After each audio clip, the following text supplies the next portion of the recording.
first time I met Rafa, I was on the way to his academy. Oh my gosh, I was on the way to his academy because I was gonna try it out before we committed. I was just gonna try it out for a week, and then we ran into him in the airport, in the Madrid airport, and it's kind of embarrassing to say, we kind of ran after him. Like, not ran after, but we were fanning, fangirling, and then we told him, oh, we're going to your academy and stuff like that. It was so special for me. Obviously, training with Rafa is something that people and young kids can only dream about. So it was such a pleasure to share the court with him. He gave me some tips on my forehand and a few other small advices. This is the first time I've ever hit with him in my life, and it's just a memory that will last forever. For over 20 years, Maria Francisca Perello said almost nothing publicly. No interviews about her relationship, no reactions to the constant media coverage surrounding one of the greatest tennis careers ever. No involvement in any of the narratives people built around Rafael Nadal. She was there. She was present. But she was deliberately invisible. That's what made it significant when she decided to speak. Not in defense. Not with tension. Not the way people expected someone to respond when the internet had spent weeks turning a training session into a controversy. She was calm. She was clear, and what she said didn't just respond to the situation, it reframed it in a way that made the entire conversation look different. Here's what actually happened, and why her response mattered more than anything else in this story. Maria Francisca Perello, known as Mary, built her public presence around deliberate restraint. While the world analyzed every match, every injury, every comeback, she stayed out of it. Not because she wasn't involved behind the scenes, she played a significant role in developing the Rafa Nadal Foundation, managing the operational and charitable work that happened away from cameras. But that work didn't require her to be visible. So she wasn't. That kind of consistent restraint over 2 decades tells you something specific about her character. She understood early that being close to someone famous doesn't require you to exist publicly. She protected their relationship by keeping it out of the narrative. And it worked for 20 years. Almost nothing about them became tabloid material, which is exactly why it mattered when she broke that pattern. Someone who avoids attention that consistently doesn't step forward without a clear reason.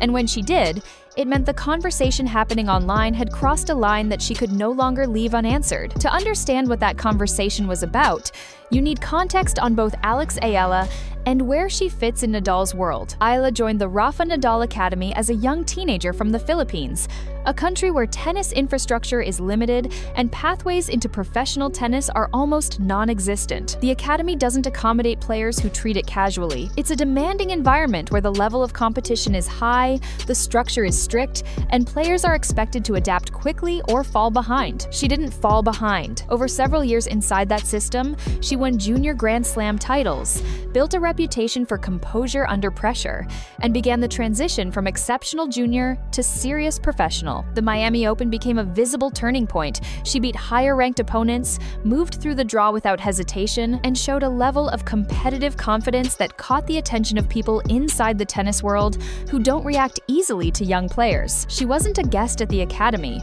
She was a product of it, someone who had spent years inside the system that Nadal built, operating under its values, proving herself within its standards. When she and Nadal were seen training together after his retirement, the framing around it should have been obvious. A legend working with someone who came up through his own program. Instead, the internet built a different story. It started with genuine curiosity. Why her, specifically? Why now? What made this different from any other player at the academy? Those are fair questions in isolation, but online, curiosity doesn't stay neutral. The gaps that exist between what's visible and what's known get filled quickly, and the content that fills them is usually determined more by what generates engagement than what reflects reality. Posts began reading into the training footage. Comments moved from tennis into personal territory. Speculation replaced observation. A small but vocal group pushed interpretations that had no factual basis, but spread widely, because the combination of a famous retired athlete and a young rising star created exactly the kind of narrative that moves fast online. That's when Mary decided the silence had lasted long enough. What people expected from her was emotion. They expected defensiveness, or at minimum, some visible discomfort with the situation.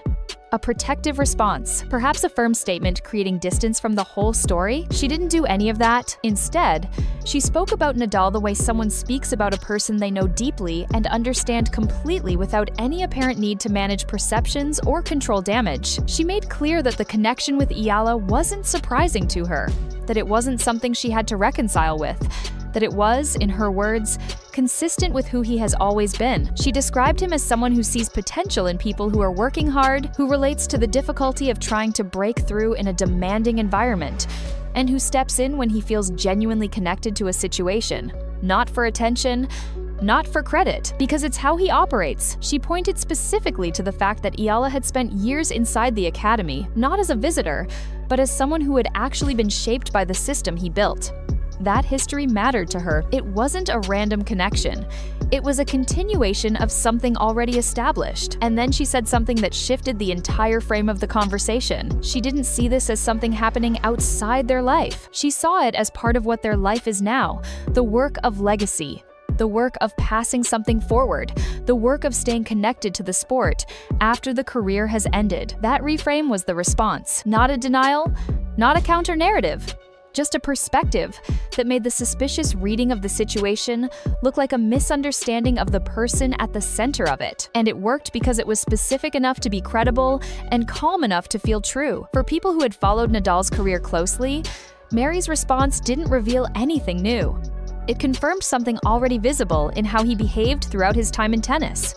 He was never the type to stay removed from younger players who were struggling or working hard. During his career, quiet gestures toward people coming up in the sport were consistent, done without announcements, without seeking credit, without turning them into stories. The Rafa Nadal Academy was built on that impulse, not just as a training center, but as a system for passing on a specific way of approaching the sport. Discipline, consistency, the mental approach to long careers, all of it codified into an environment where the next generation could absorb it. Retirement didn't end that impulse. It redirected it. When you spend decades competing at the highest level, the structure of that life, the training, the travel, the constant focus on improvement becomes fundamental. Its absence doesn't mean the energy disappears. It means the energy needs somewhere to go.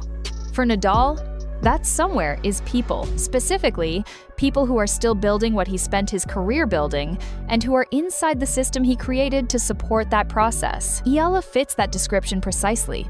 She's not a peripheral figure who showed up after his retirement and caught his attention. She's someone who spent years inside his academy, doing exactly the kind of work the academy exists to support. The connection is logical. The support makes sense. The fact that it became a controversy says more about how online attention operates than about the situation itself. What Mary's response ultimately demonstrated wasn't just that she was unbothered. It demonstrated that she had a clear, coherent view of who her husband is and what drives him, a view developed over 20 years of genuine proximity, not constructed from the outside looking in. That's what made it effective. She wasn't managing the story. She was describing a reality she actually lives in. And when the person closest to the situation speaks from that position calmly, specifically, without apparent need to win an argument, it tends to land differently than any prepared statement would. The people who had already formed strong opinions probably didn't change them entirely. That's not how this works. But the conversation shifted. The credibility of the speculative framing eroded quickly once her perspective was out there, because it offered an explanation that was both simple and consistent with everything publicly known about Nadal's character. Legacy isn't just about titles, it's about what continues after the competition ends. For Nadal, that continuation runs through the academy, through the foundation, through the people who carry forward what he built. Eala is one of those people. Mary understands that, and by saying it directly, she made it harder to see the situation any other way. The story people tried to create here was about something hidden. The actual story is about something obvious if you understand what drives him and who has been alongside him long enough to know. Did you think Mary's response changed how you understood the situation, or did people overreact to this from the beginning? Drop your thoughts below. Subscribe for more stories about what actually happens behind the biggest names in sports.